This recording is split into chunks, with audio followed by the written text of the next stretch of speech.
Kom ons dank die Here vir 'n wonderlike geleentheid om vanmôre hom te aanbid en dat hy vanmôre deur sy wonderlike woord ook met ons praat. Ons bid net saam. Ons is innig dankbaar. Ons is bevoorregte mense. Ons het groot en dankbare, wonderlike waardering in ons harte. Vir 'n voorreg om op 'n plekkie te kan wees waar ons u woord hoor. Waar daar 'n begeerte in ons hart is om na u toe te kom. Om vanmôre te weet dat u die God is wat vir ons sê, ek het jou by jou naam geroep. Jy is myne. Dankie dat u by ons verbygestap het. En by ons gestop het. En dat elke ware kind van die Here kan sê, hy het my gesien spartel in my bloed. En u woord sê, u het ons na u toe geroep en gesê, lewe. En ons het gelewe. Hoe ervaar en dank ons u nie. Dat u daardie dag ook by ons lewe stilgestaan het toe ons kinders van die Here geword het. Dankie dat ons medebroers en susters en familie van die allerhoogste God kan wees, omdat Jesus ons oudste broer is, wat aan die kruis vir ons gesterf het, wat opgestaan het en wat lewe, en in u en deur u en tot u is alle dinge deur die eeue heen. En dan sal ons vanmôre vir mekaar moet sê en erken, niks het ooit verander nie.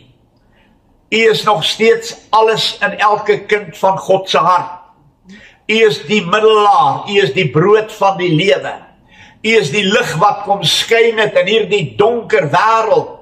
En vanmôre leef ons in 'n skemertoestand waar die laaste strale van die sakkende son van hierdie genade dispensasie besig is om verby te gaan. En waar Jesus opnuut weer as die komende koning, wat eendag nie ver hier vandaan nie, op die wolke van die hemel sal verskyn, en al die kinders van die Here sal hoor, kom op hierheen, en daar die bemoedigende woorde, te midde van 'n wêreld in stryd vanmôre, sal die kinders van die Here weet en hoor om altyd by die Here te wees. En u sê, bemoedig mekaar met hierdie woorde. Here, hef aan, lê nog voor. Die stryd is groot op aarde. Vir kinders van die Here is dit nie die maklikste pad nie, maar u gee vir ons dubbele genade.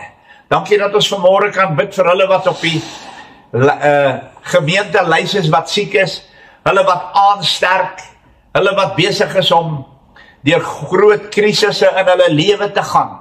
Ons dra elkeen aan u op, want u woord sê, op julle wat sterk is, rus die verpligting om die wat swak is te dra.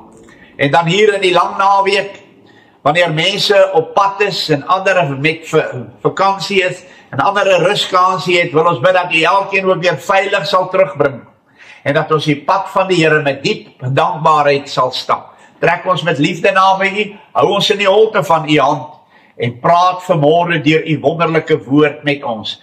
Ons vra alles in Jesus se naam met groot dankbaarheid, terwyl u ore grawe om te kan hoor en harte gee om te verstaan en lippe van klei sal salf om die lof van God ook in harte van mense tuis te bring. Hulle wat na hierdie boodskap ook sal luister, iewers oral in die wêreld, dat u in hierdie oomblikke ook daar vir elkeen aan die hand vat en op hulle genade uitstort, sodat Jesus ook verheerlik sal word. Amen. Dis kosbaar,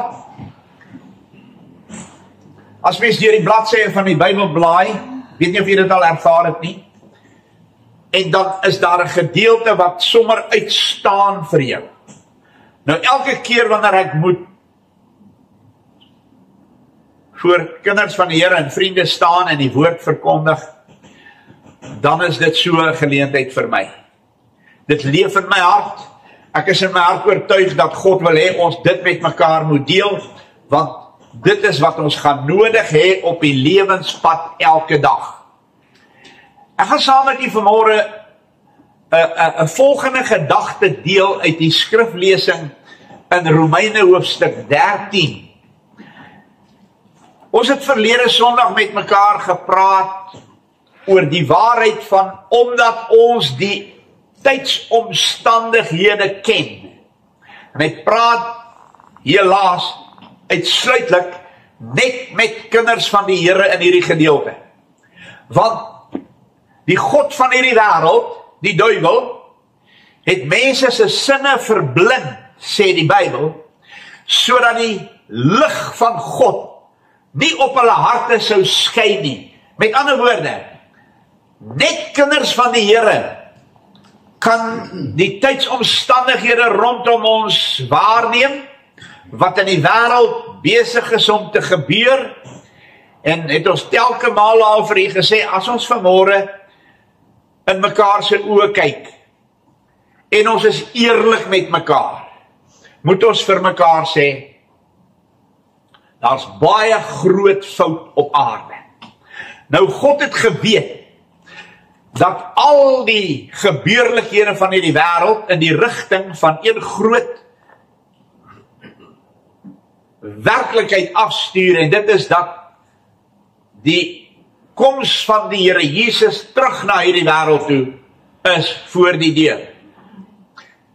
Daarvan het hy vir ons 'n klomp duidelike aanduidings gegee wat wys hoe naby is die terugkoms van die Here Jesus na die wêreld toe. In die eerste plek het Jesus in Johannes hoofstuk 14 gesê vir sy disippels wat saam met hom gewandel het en wat tot bekering gekom het en wat langs die meer van Galilea hulle nette laat staan het, hulle pa in die steek gelaat het, vissermans lewe gelos het en na Jesus toe gekom het om vissers van mense te word, het hy hierdie woorde gesê vir daardie kinders van die Here: kyk, ek gaan om vir julle plek te berei net voor sy hemelvaart. En as ek gegaan het, kom ek weer terug na julle toe om julle te neem waar ek is. Nou ek wil vanmôre sê, as dit nie in die Bybel gestaan het nie, het ek by die Outeniqua pas afgespring. Ek weet nie waar is die mense in hierdie wêreld se hoop met die dinge wat oor die wêreld gebeur nie. Maar een ding is waar, vir kinders van die Here is daar hoop. Vir kinders van die Here is daar uitkoms, want die Bybel sê, Jesus kom weer, om hulle te neem waar hy is. Kan ek vanmôre vir u vra, is daar 'n lewende verwagting in jou hart, dat jy daar gaan wees? As hy kom, om ons te kom haal. Kom ons lees Openbaring, verskoon tog, Romeine hoofstuk 13, vanaf die 8ste vers.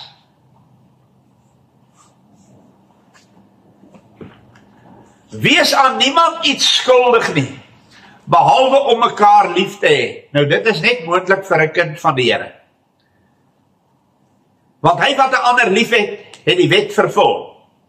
Want jy mag nie egbreek nie, jy mag nie doodslaan nie, jy mag nie steel nie, jy mag geen valse getuienis gee nie, jy mag nie begeer nie, en watter gebod ook al, word in hierdie woord saamgevat, jy moet jou naaste lief hê soos jouself. En dan sê in vers 10 hierdie kosbare woorde, die liefde doen die naaste geen kwaad nie. Daarom is die liefde die vervulling van die wet. En as van hierdie 10de vers, vanaf die 8ste vers, vir ons so mooi uitgespel het, sê hy, daar's iets meer. Daar's 'n groter wonder.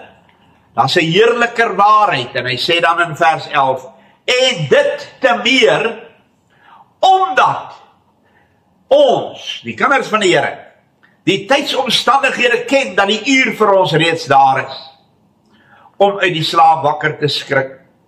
Want die saligheid is nou nader by ons, as toe ons gelowig geword het.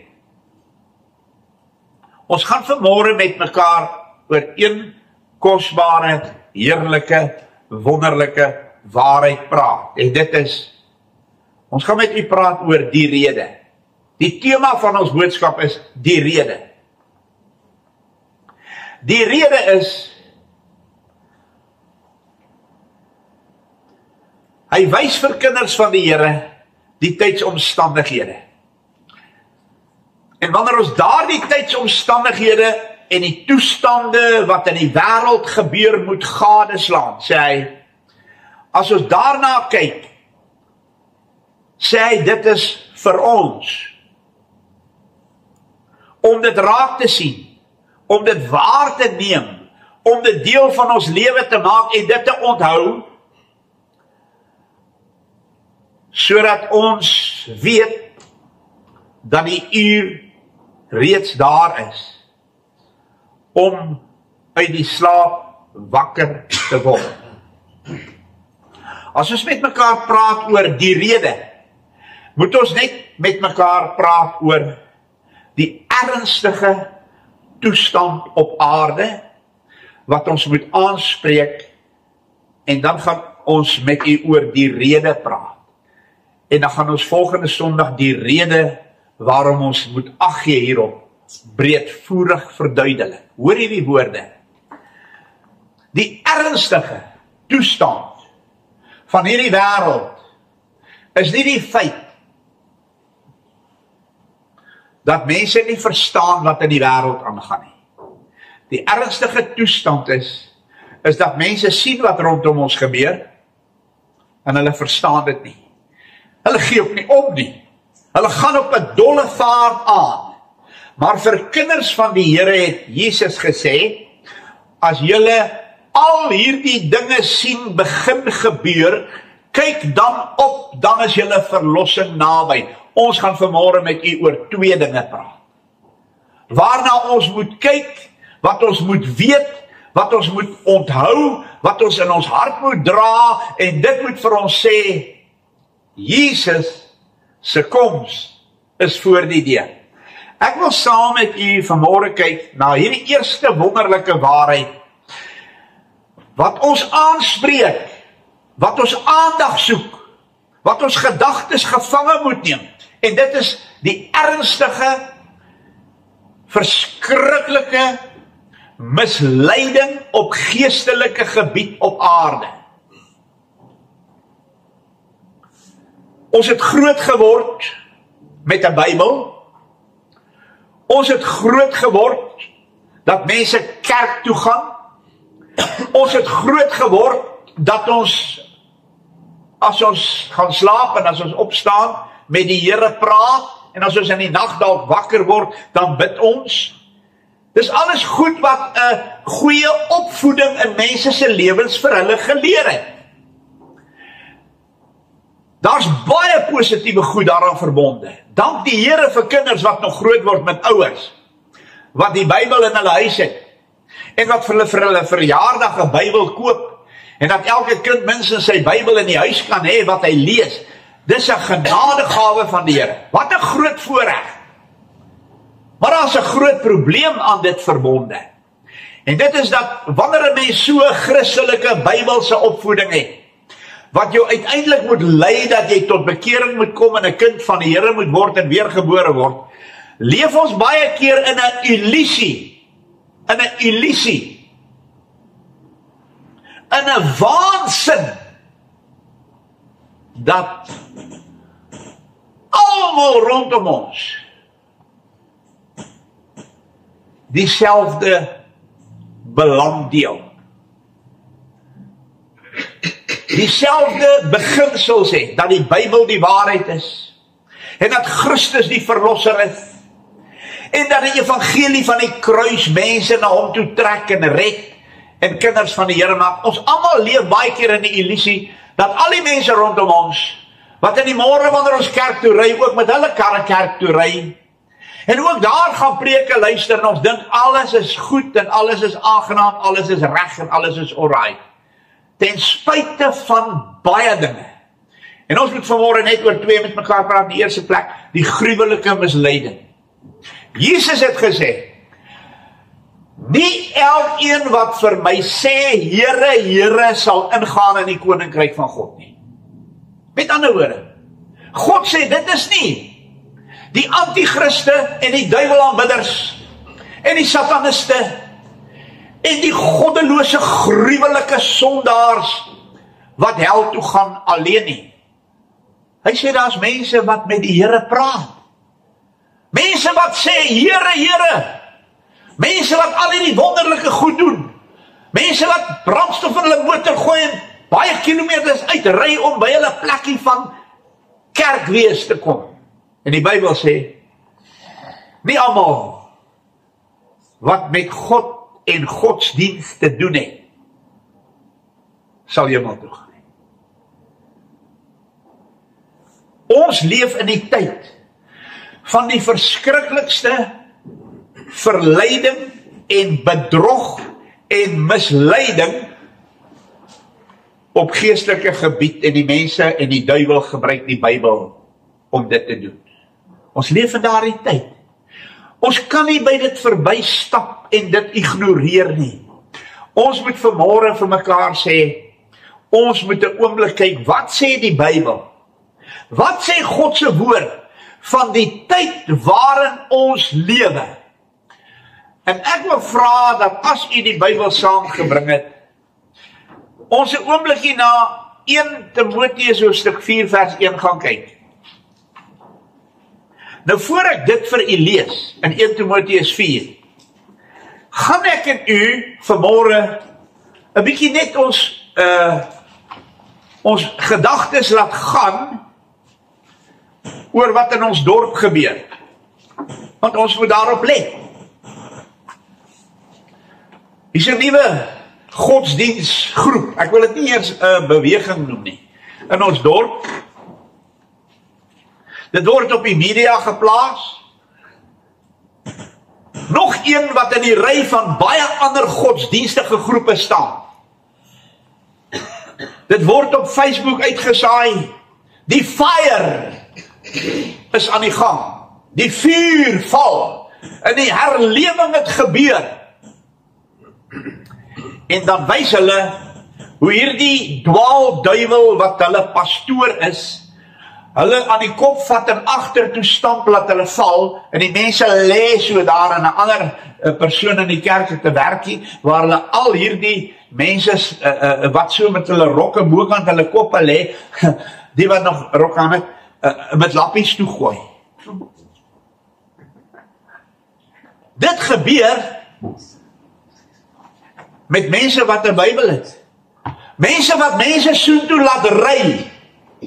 En as hulle agteroor stamp en hulle val, dan dink men, en dan sê hulle, dit is die Heilige Gees. Ek wil vir u sê, vanmôre, dis die duiwelse gees. Amen. Nie die Heilige Gees nie. Sommige mense se tonge spring uit rad uit, en dan begin hulle hysteries te lag. En die ander gaan verder en hulle braak voor die kansel, laat dit vrot. En hulle noem dit God se gees. Dis duiwels. Nou het hulle verder gegaan, en dis nou in ons dorp aan aanvraag. En die mense ry soontoe, en dit is so wonderlik, en dit is so lekker. En hulle gaan al weg en sê, die Here het ons geseën, maar hulle is net van al hulle emosionele druk ontslaan, en voel hulle lekker. En hierdie mense is besig om mense nog steeds te belei, te belieg en te bedrieg.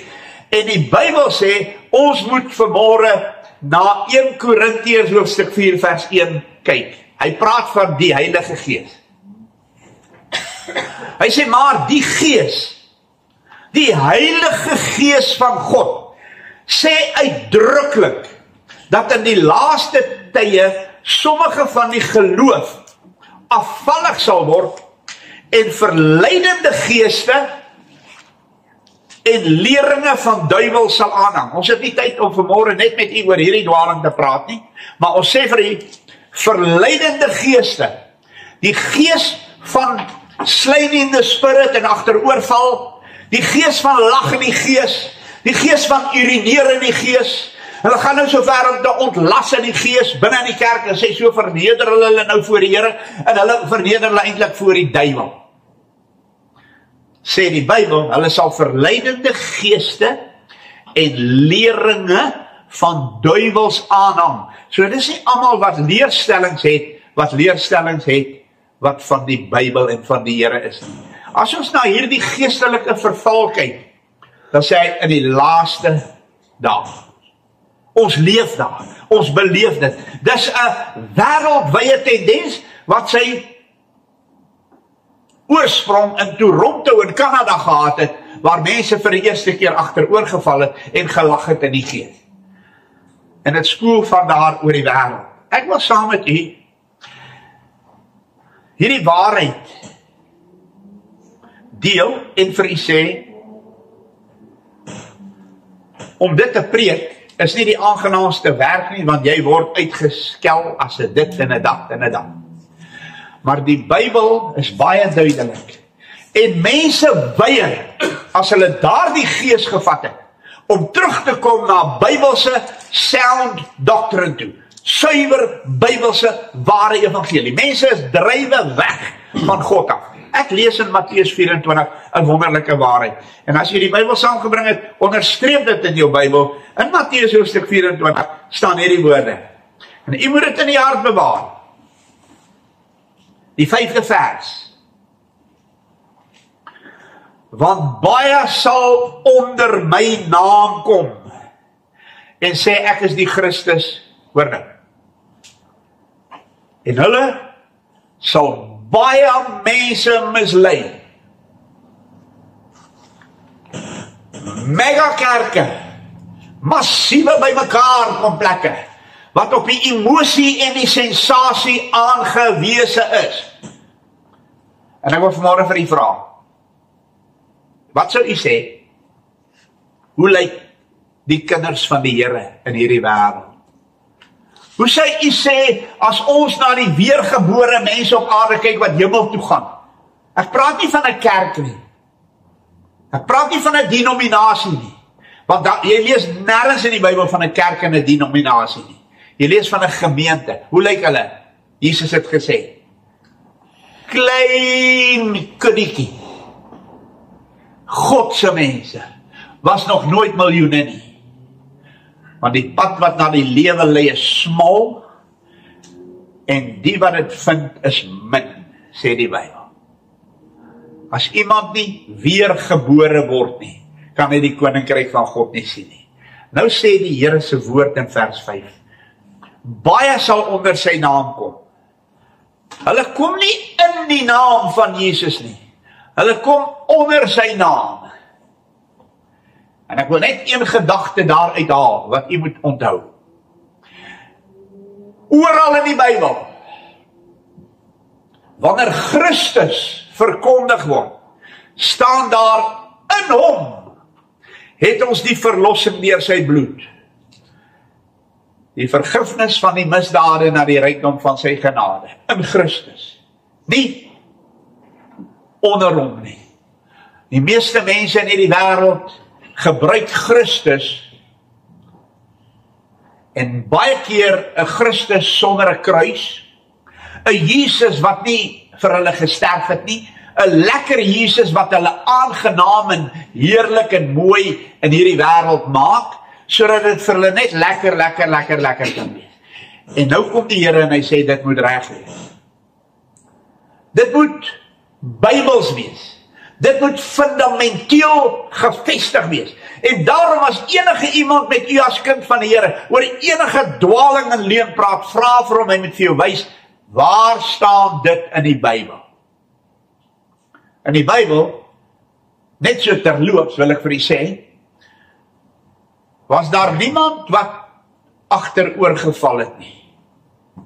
Die enigste 3 plekke in die Bybel waar mense agteroorgeval het, was God se oordeel oor hulle. Ou Eli het agteroorgeval van sy stoel af en die wurms het hom opgevreet. Die duiwels het agteroorgeval in die tuin, toe hulle Jesus gevange geneem het. God se vyande. So wat ons vanmôre vir mekaar moet sê, nie elkeen wat sê Here, Here, is reg nie, en sal in die koninkryk van God kom nie. Ons moet dit gewis weet. Lees saam met my Markus hoofstuk 13. En daar in Markus 13 vers 22 staan die volgende woorde.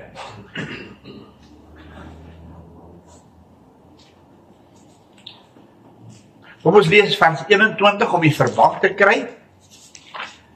As iemand dan vir julle sê, kyk, hier is die Christus, of daar, moet dit nie glo nie. Ons leef in 'n wêreld waar mense op geestelike gebied agter al die happenings aan hardloop.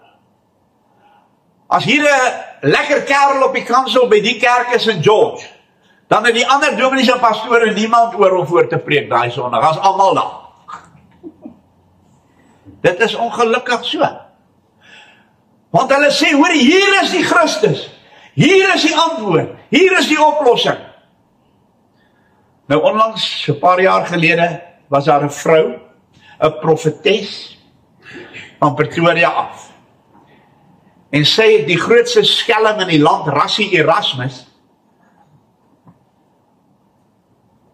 uit die malhuis gaan haal. Op sy rolstoel, en sy het hom saam gery. Nou oral waar sy gaan ry, sy en hou sy dienste. Toe nooi hulle die hele dorp nou hier na 'n kerk toe in ons dorp. Rassie Erasmus was die concertina speler toe ek 'n jong man was. En dan het hy in Kroonstad al die mense genooi om te kom wys hoe gaan hy die mense gesond maak. En daai tyd het jy sulke groot Kentucky bells gekry, sulke polistireen bakke. En dan het hy die mense omgestuur. En dan het hulle gaan kollekteer en hulle sê, hy sê die Here het vir hom gewys, vandag moet hier R14.000 uit hierdie gehoor uitkom. En dan kollekteer hulle, en terwyl hulle kollekteer, gaan gooi hulle daar uit, dan tel die ouens dit. Dan sê hy, is mense wat ongehoorsaam is, wat nie vir die Here luister nie, daar is R10.000 te min. Dan neem hulle weer op. En uiteindelik toe beland hy by ons spreekwoord, by Tara. Want hy het mense gehuur om hulle lam te hou, dan stoot hulle met rolstoele op die verhoog, en dan staan hulle op, en dan klap die mense hande, want Rassie Erasmus het gebid. En sy stoot Rassie Erasmus aan. En sy sê, met haar groot Batman kleredrag aan wat so hang, sê sy, if you want to serve God, you only need two things. One, you need a Bible. Dit is die laaste keer wat sy daardie aand van die Bybel gepraat het. The second one is, you need some money. En sy sê, haal alles wat in julle sakke uit. Al die geld. Kyk in jou klein sakkie, kyk in jou boonste sakkie, kyk oral. Nou vat jy dit. Dan gaan ons 'n countdown doen van 10 af na 0 toe. En as ons by 2 kom en 1, en as ek sê 0, dan gooi julle al die geld hier vorentoe na my toe.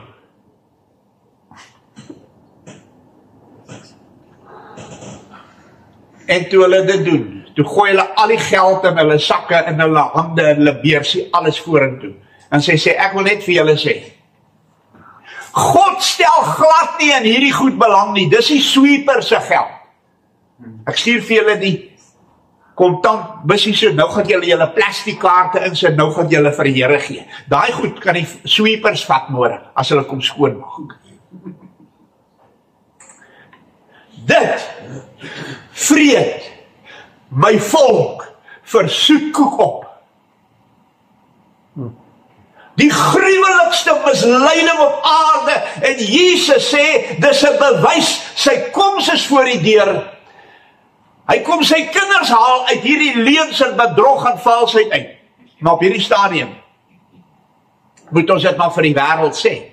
Want dalk is daar iemand wat na my luister en hierdie boodskap hoor, wat wakker word en erken hierdie verskriklikste gruwelikheid waarmee hulle gevang en mislei word. waarmee mense wat voorgaan as onder die naam van Jesus hulle sakke vul.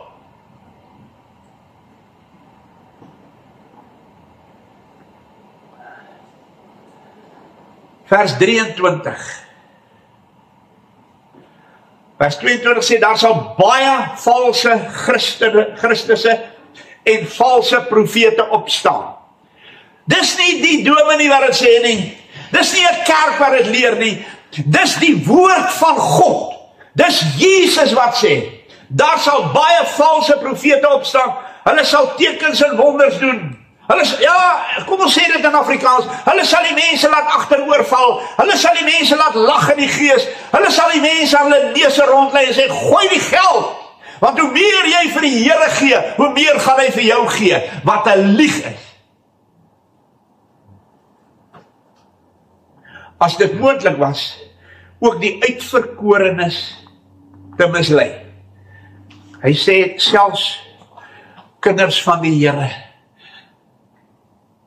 kan daarin val en bedrieg en mislei en verlei word. Ek lees, maar julle moet op julle hoede wees. Kinders van die Here, toe ek 'n kind was, het ek in die môre kerk toe gestap. En dan het die besynerds met hulle voertuig uitgery na hulle kerk toe. En die De Britos het met hulle voertuig uitgery na hulle kerk toe. En die Esterhuisens het met hulle voertuig uitgery na hulle kerk toe, maar in my hart het ek geweet, dis mense wat die Here Jesus lief het. Wat die Here se pad loop. Wat kinders van God is. Maar in die tyd wat ons lewe, kan jy dit nie meer sê nie. Want mense loop na die bedrog toe, en hulle ry petrol uit na die dwaling toe, en hulle gaan gee sakke vol geld vir die duiwels, wat onder die naam van Jesus kom, en die Bybel gebruik, om mense hel toe te sleep. Julle moet op julle hoede wees. Kyk, ek het dit vir julle vooruitgesê. Weet nie wat staan nie? Hier sê, daar's niemand wat kan sê, hy dit nie geweet nie. Want Jesus sê, ek het dit vir julle vooruitgesê, 2000 jaar gelede. Het hy dit gesê, dit sal gebeur. En ek en jy sien dit rondom ons elke dag gebeur. Ek wil hê, ons moet vanmôre na 2 Timoteus 4 vers 3 kyk. Daar in 2 Timoteus 4 staan die aangrypende waarheid, wat die Here wil hê ons moet in ons werk en in ons arbeid vir die Here dit nooit vergeet nie. 2 Timoteus 4 vers 3. En nou moet jy nie vir my kwaad word nie. Want as jy vanmôre vir my ongelukkig is en kwaad is oor goed wat ek sê, dan moet jy weet, dan staan jy aan die verkeerde kant. Want hoor wat staan nie. Want daar sal 'n tyd wees, wanneer hulle die gesonde leer nie sal verdra nie. Die waarheid, dat Jesus die enigste verlosser is en enigiets by hom is geestelike afgode nie. Hulle sal die gesonde leer nie verdra nie. Maar omdat hulle in hulle gehoor gestreel wil wees, vir hulle 'n menigte leraar sal versamel, volgens hulle eie begeerlikhede, en die oor sal afkeer van die waarheid, en hulle sal wend tot fabels. Ek gaan nie vanmôre die name noem nie. Maar iemand vra my geleentheid, ek moet asseblief saam met hulle kom na 'n Bybelstudie toe. Ek sê graag, ek hou van 'n Bybelstudie. Maar dan moet ons by mekaar ons leer by 'n Bybelstudie. En hulle ken my nou niemand nie, hulle weet nie wie's ek nie, en ek stap daar saam met hulle Bybelstudie toe. En die ouetjie maak sy Bybel oop. En hy sê, kyk hierdie wonderlike waarheid. Hy lei die Bybelstudie. Waak dan en bid altyd deur, sodat julle waardig geag mag word, om al hierdie dinge wat kom deur te gaan, en voor die seun van die mens te staan. Ek sê vir hom, hoor hierso, sê dit weer vir hierdie mense. asseblief, ek wil hulle moet dit hoor. Waak dan en bid altyd deur, sodat julle waardig geag mag word om al hierdie dinge wat kom deur te gaan en voor die seun van die mens te staan. Ek sê, weet jy wat, dit staan nie in die Bybel nie.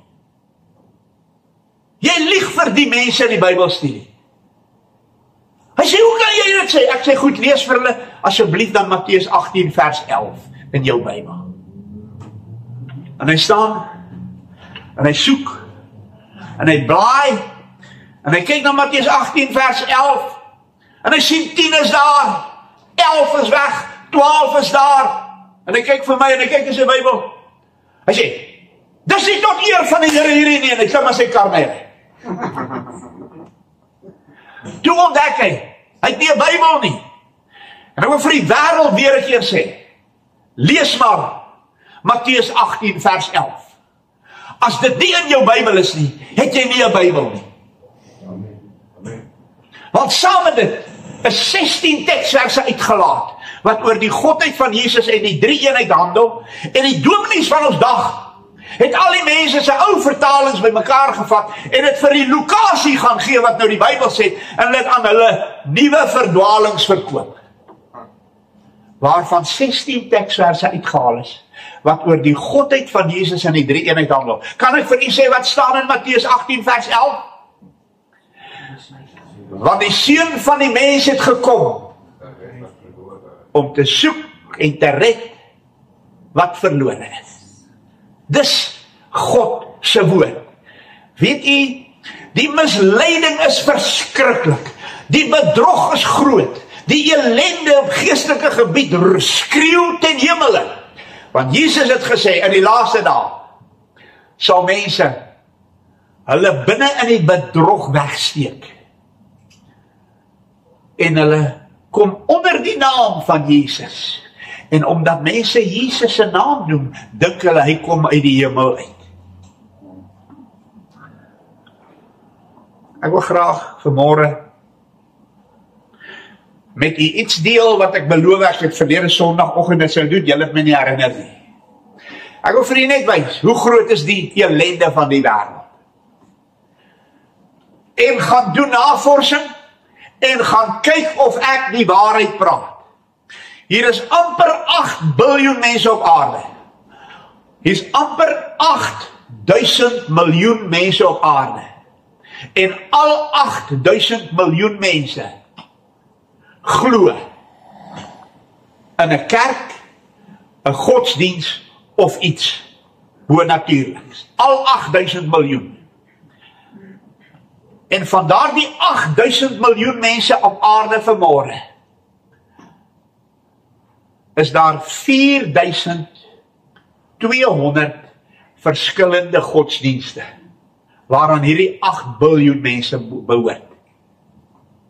En van die 4200 godsdienste is net een, die waarheid. Christus, die woord van God, die Bybel. Die duisternis het hierdie wêreld oorweldig en gegryp. En ons sit hier in George, of daar in Windhoek, of daar in Secunda, of daar in Oos, of daar in Australië, en ons het 'n klompie kinders van die Here saam met wie ons Bybelstudie doen en Bybel lees, maar ons besef nie hoe groot is die duisternis op aarde nie. 4199 godsdienste gaan hel toe, sê my Bybel, want Johannes 14 sê, ek is die weg en die waarheid en die lewe. Niemand kom na die Vader, behalwe deur my nie. Sê vir my, kan 'n mens op 'n ander manier in die hemel kom as deur Jesus? Nee, want hy is die weg en die waarheid en die lewe. As iemand in die hemel kom, sonder dat hy gered en weergebore is en tot bekering gekom het en Jesus gevind het as sy verlosser. As iemand in die hemel kom sonder dit, dan is God 'n leienaar en die Bybel vergeet. As een pad hemel toe. En ek sê vir die kleerling daar voor die poskantoor, jy kan nie dink jy gaan op jou eie wy in die hemel kom nie. Daar's net een manier, daar's net een pad, Daar's net een weg, en dis Jesus Christus. En hy kyk in my oë, en hy sê vir my iets, en hy verstaan vir die eerste keer in sy lewe iets, wat 4199 godsdienste van die wêreld nie verstaan nie. Weet jy wat sê hy vir my? Hy sê, meneer, jy bedoel die plaas waar die Here bly is, daar net een hek. Amen. Is hy nie reg nie? God se plaas, die hemelland, het net een hek. En dis Jesus. Niemand kom na die Vader, behalwe deur hom nie. Net hy.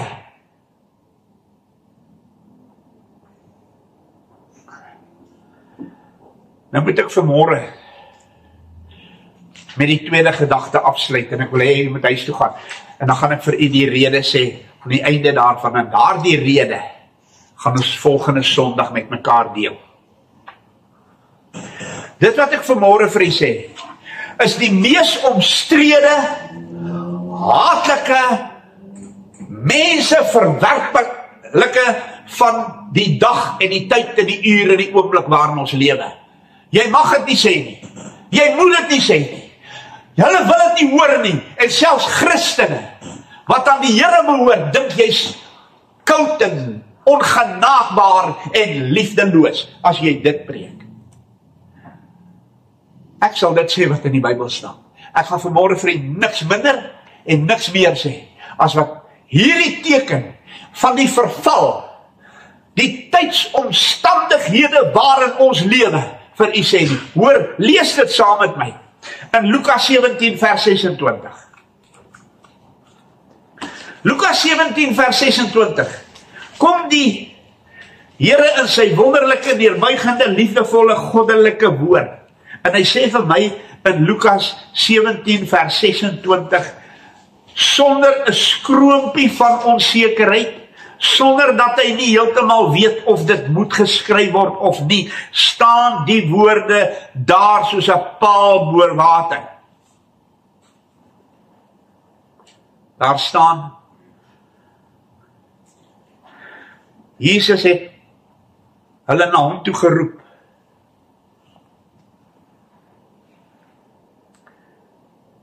En gesê, laat die kindertjies na my toe kom, verhinder hulle nie, want aan sulkes behoort die koninkryk van God. Voorwaar ek sê vir julle, elkeen wat die koninkryk van God nie soos hierdie kindjie ontvang nie, sal daar nooit ingaan nie. Nou, die rede hoekom ek hierdie twee waarhede met u deel, is om vir u te wys, wat ek mee gaan afsluit, hoe verskriklik waar is dit, 'n kindjie, 'n kleintjie, 'n babietjie, 'n groter kind, 'n teknon, 'n paidion en 'n pais, word in die Bybel as kindertjies al drie maniere uitgespel. En dan kom die Here in Matteus 24 vers 36, en hy wil vir ons iets leer met die aanskoue van hierdie gedagtetjie. In Matteus 24, daar die baie bekende gedeelte, wat oor die laaste dae handel, staan daar in vers 36 hierdie woorde.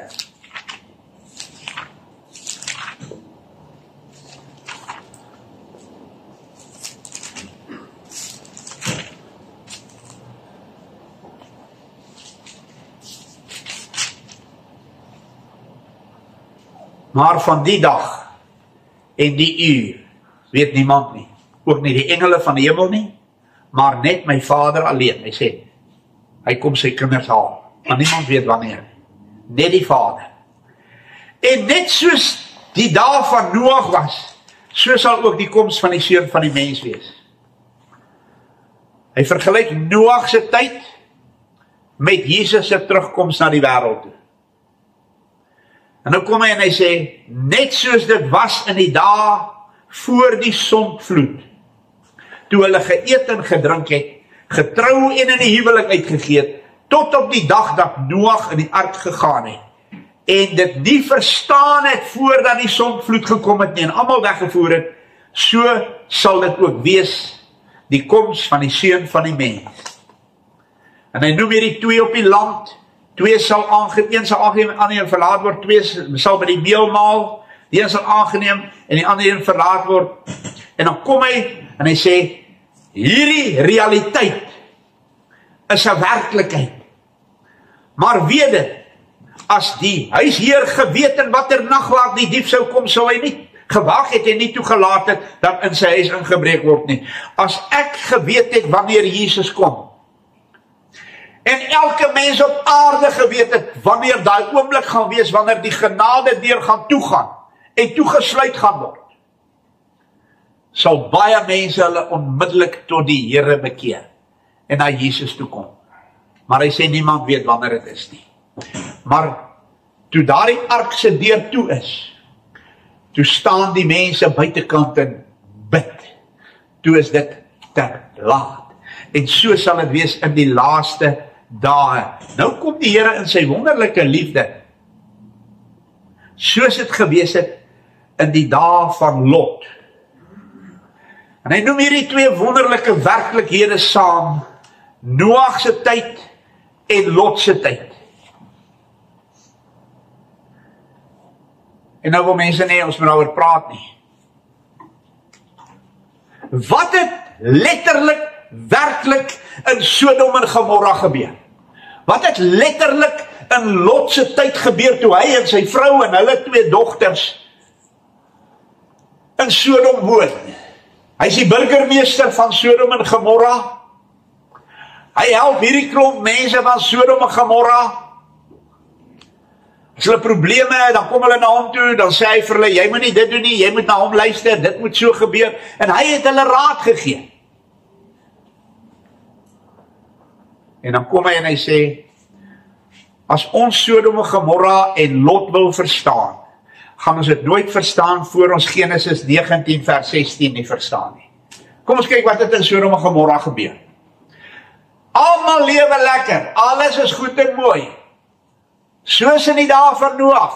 Hulle trou, hulle eet en drink, hulle word nie huwelik uitgegee, hulle kinders, alles is wonderlik.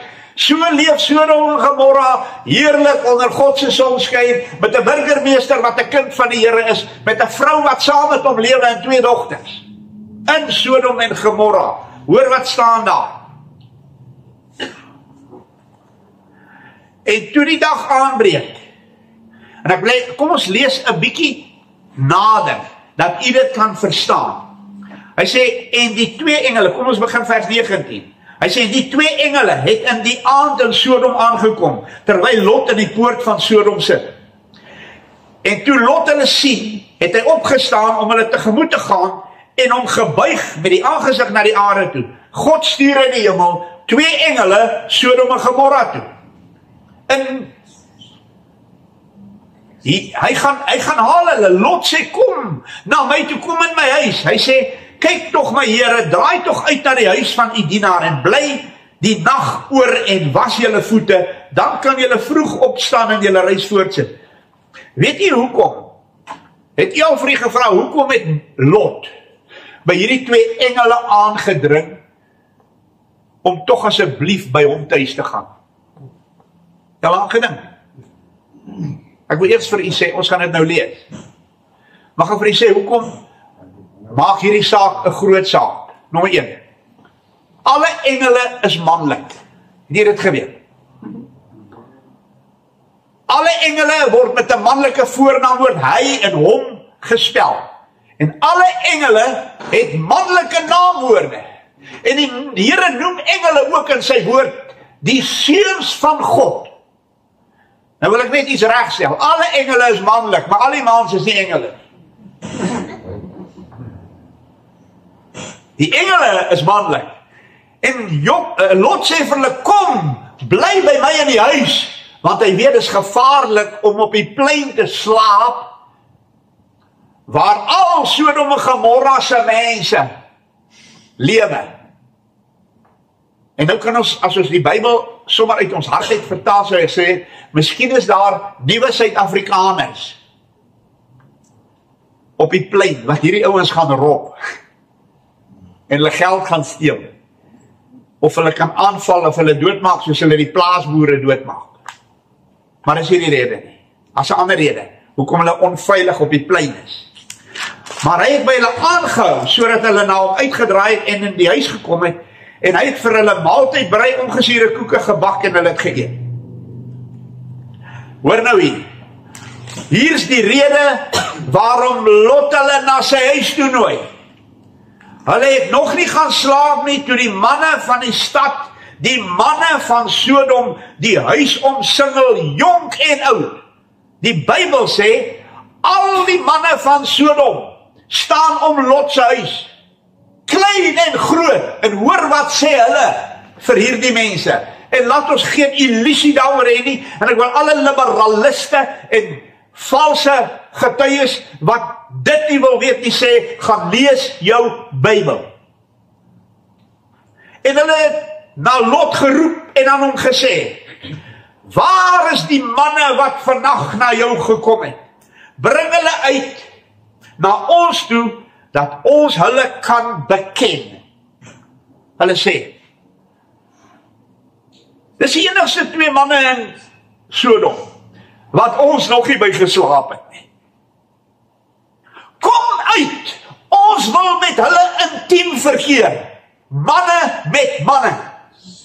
Hulle soek die engele, want hulle is mans. Daarop gaan Lot na hulle toe uit voor die ingang en sluit die deur agter hom en sê, my broers, moet toch nie hierdie kwaad doen nie. Kyk toch, ek het 2 dogters, wat geen man beken het nie. Hulle is maagde, hulle is rein, hulle het nog nooit by iemand geslaap nie. Laat ek hulle na jou toe uitbring en doen met hulle soos wat julle goed is in julle oë. Nou sê iemand ander dag vir my, hoe kan Lot 'n kind van die Here wees? En hy gee sy 2 dogters vir hierdie manne wat by die ander manne slaap. Die ander woord vir dit is moffies. Toe sê ek, is die enigste ou met verstand. Want dis die enigste plek waar jou dogter heeltemal veilig is. By 'n moffie. Want hy soek 'n man. Hy soek nie 'n vrou nie. So eenvoudig soos dit. Net aan hierdie manne moet julle niks doen nie. Want daarom het hulle onder die skaduwee van my dak ingekom. Nou gebeur dit dat hierdie manne sê, hulle het hulle met blindheid geslaan, hierdie engele, toe het al hierdie moffies blind geword, en hulle kon nie meer hulle pad na die deur wat hulle wil afbreek kry nie. Jy kan dit vanmiddag in Genesis 19 gaan lees.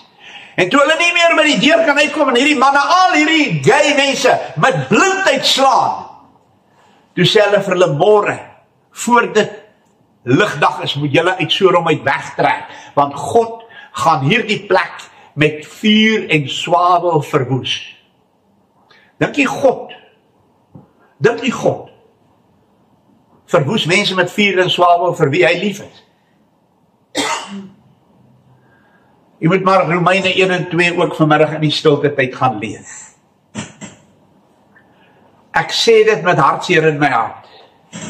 En ek ry nie 'n hobby soos party mense doen, van om gay mense af te breek nie, maar my Bybel sê, God het hulle oorgegee aan skandelike hartstogte, om hulle liggame onder mekaar te onteer, sê my Bybel. Jy sien, laat ek maar weer sê, wat ek vanaf ek tot bekering gekom het vir mense gepreek het. God het mans en vrouens gemaak, male and female, men and woman. En tussenin dit is daar niks nie. Hoekom het ek vir u daai stukkie gelees as iemand een van hierdie kleintjies van my laat struikel? Is dit beter dat 'n meelsteen om sy nek vasgemaak word en in dieptes van die see gegooi word? Weet jy wat doen die dokters in Australië? Ek het die bewyse vir u as u dit wil hê. Hulle maak van 5-jarige kinders, seentjies, gee vir hulle 'n geslagsveranderingsoperasie en maak van hulle dogtertjie.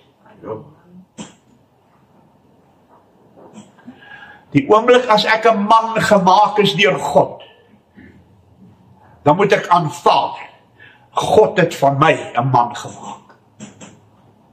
En as God 'n vrou gemaak het, moet daardie vrou aanvaar, God het my 'n vrou gemaak. Die een oomblik as ek sê, ek kan kies wat ek wil wees, is jy van die duiwel. dan draai jy jou rug op jou Skepper. Dan sê jy vir God, ek is nie tevrede hoe jy my gemaak het nie. En dan doen jy wat hierdie skool in George doen. Dan haal jy die seentjies en die dogtertjies se tekeningkies van die toiletdeure af en sê, hulle moet self besluit wat hulle eendag wil wees. Hulle kan nou maar in die toilette ingaan waar hulle wil en hoe hulle wil, sodat hulle later kan kies of hulle 'n dogter of 'n seun wil wees. Dis 'n gruwel vir God. Dis goddeloos. Dis verkeerd om die Skepper God wat van my 'n man gemaak het te kan sê, wat u gemaak het en wat u van my sê, maak nie vir myself, ek sal self besluit wat ek wil wees. Omdat ons die tydsomstandighede ken, dat die uur alreeds daar is, om uit die slaap wakker te word. Wat is die rede? Kom, ek gaan net vir u die rede sê. Die rede is, ons lees vers 15. En toe die dag begin breek, het die engele by Lot aangedring en gesê, maak jou klaar, neem jou vrou en jou 2 dogters, wat by jou is, dat jy weens die ongeregtigheid van die stad nie omgekom het nie. Hoekom is Lot en sy 2 dogters nou ter sprake? Maar in vers 14 staan die woorde. Toe gaan Lot uit en praat met sy skoonseuns, wat met sy dogters sou trou. Maak julle klaar, gaan uit hierdie plek uit, want die Here gaan die stad verwoes. Maar hy was in die oë van sy skoonseuns, soos een wat gek gee. Hier's 2 boyfriends, hulle kuier by Lot se dogters. Hulle gaan met hulle trou, hulle het seker klaar ouers gevra. En Lot sê vir hulle, julle moet saamkom, want God gaan die moffies van hierdie 2 stede met vuur verbrand. God se oordeele is oor hulle. En uiteindelik bly hulle in Sodom, want ek wonder of hulle nie ook moffies was nie. Hulle is liewer vir gays as vir hulle verloofde meisies aan wie hulle verloof is. Sê, hy man, dink jy dat daar gay mense is wat getroud is? Kom kuier vir my, dan vat ek jou na hulle toe. Getroude gay mense, wat 'n man en 'n vrou het en 'n man het, maar hulle het 'n dubbel lewe, om by hulle meisie ook te kuier, en hy by sy boyfriend ook te kuier. Hier is 'n jong man, hier in die dorp, ek praat met hom oor die Here, en ek is nie harteloos nie, en ek is nie liefdeloos nie, ek praat met hulle, ek bearbei hulle. Die mense in hierdie dorp wat gay was, het ek na Jesus toe gelei. Die mense wat kan sê, ek was 'n lesbien, het na die Here toe gekom, en ons het hulle na Jesus toe gelei. Hulle het tot bekering gekom, weergebore geword, en hulle is nou wat hulle is. En ek kom nou om te baar by hom lankal, en hy werk by een of ander besigheid hier, en ek stop die oggend na, ek sê vir hom, hoe gaan dit met jou? Hy sê, oom, jy moet vandag vir my bid. Ek sê nou, ek dog hierdie saadjies wat ek in sy hart gesaai het begin groei. Hy gaan nou gered word, hy gaan sy saak met God regmaak. Ek sê, hoorie, sê vir my, wat het gebeur? Hoekom moet ek vir jou bid? Hy sê, oom, ek gaan vanaand 'n lesbien uitvang. Ek sê, hemel my maat, hoe onder God se son kry jy dit reg? Hoekom soek jy nie liewer vir jou 'n meisie, wat 'n vrou vir jou kan wees, en 'n ma vir jou kinders nie? Hy sê, ag, oom, in hierdie dorp kry mens nie 'n meisie nie, jy kry net 'n beerd.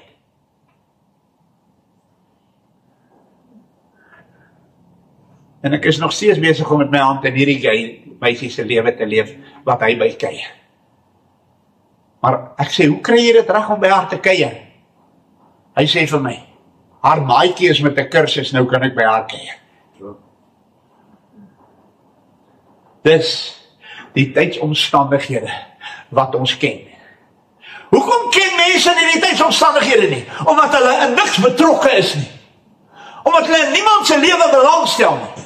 Omdat hy in sy pastorie sit, by sy lesenaar, en oor die internet besig is om preekies voor te berei om Sondag vir mense te lieg en hulle hel toe te sneem. Gelukkig is daar party dominees wat nie so is nie, maar hulle is rar en min en skaars. Kom ons sluit af. En ons sê vir u, wat is die rede waarom ons die tydsomstandighede moet ken? Hy sê, maak jou klaar, in vers 15, neem jou vrou en jou 2 dogters, want jou skoonseuns is liewer vir die geis as wat hulle vir jou dogters is, los hulle. Dat jy wees die ongeregtigheid van die stad nie omkom nie. Die Bybel sê, om gei te wees is ongeregtigheid. Klein en groot in daardie stad is skeef. En as ek met hom in hierdie dorp praat oor omdat hy skeef is, dan sê hy vir my, "Ai nee, hy hoor die mense sê hy skeef, maar hy is eintlik so stryd soos 'n trouring." Dis twak. Maar hy het nog getalling, ou Lot, hy talling. Toe gryp die manne om, die 2 engele, vir hom en sy vrou en sy 2 dogters aan die hand. Hoekom het Lot uit Sodom uitgevlug, hoor jy? Omdat die Here hom wou verskoon. Dis die rede. Liewe kinders van die Here, die enigste mense in hierdie wêreld wat God wil verskoon om uit hierdie moeras van goddeloosheid en gruwels uit te gaan, is mense wat weergebore is. Mense in wie hy woon. Kinders van die Here, die gevaarlikste plek vir môre op aarde om te wees, is om deel te wees van Sodom, en nie verlos te wees deur die bloed van die kruis, en van my weergebore kind van God te maak, sodat ek saam met hom kan wandel, en saam met hom kan lewe, en daardie dag as die stem van die basuin hoor, en hy sê, kom op hierheen, en ek saam met al die kinders van die Here, vir altyd, saam met hom kan wees. My gebed is dat die Here mense se oë sal oopmaak. As jy aan die verkeerde kant staan van God, dan is God se genade deur vanmôre nog op 'n klein skreefie oop om 'n kind van God te word. Anders wag die oordeele en die ellende en die hartseer vir jou. Want net soos dit gewees het in die dae van Noag, en net soos dit gewees het in die dae van Lot, net so sal dit wees in die laaste dae. Jesus se koms is voor die deur. Sy kinders is op pad om die Here tegemoet gaan in die lig, en omdat ons die tydsomstandighede ken, weet ons, die uur is daar om met die slaapwakker te skud, want daar's mense wat die Here wil verskoon, en hulle is kinders van die Here, weergebore mense, wat gered geword het. Mag die Here ons help, mag hy ons genade gee, en dan sy hart vaste. Amen. Kobus, kom bid asseblief, en vra die Here dat hy ook mense se harte sal oopmaak. Ek is so bly, ek het elke Sondag meer as 1 dominee, en partykeer net 1, die ander is dit met vakansie by my. Dankie my broer, ons waardeer jou.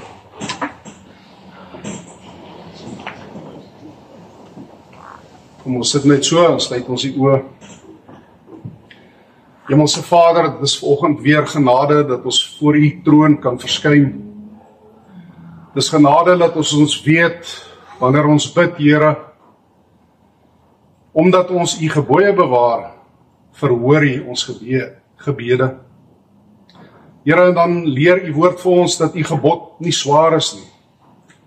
U gebod is dat ons moet glo in die naam van u seun, en dat ons naaste moet lief hê.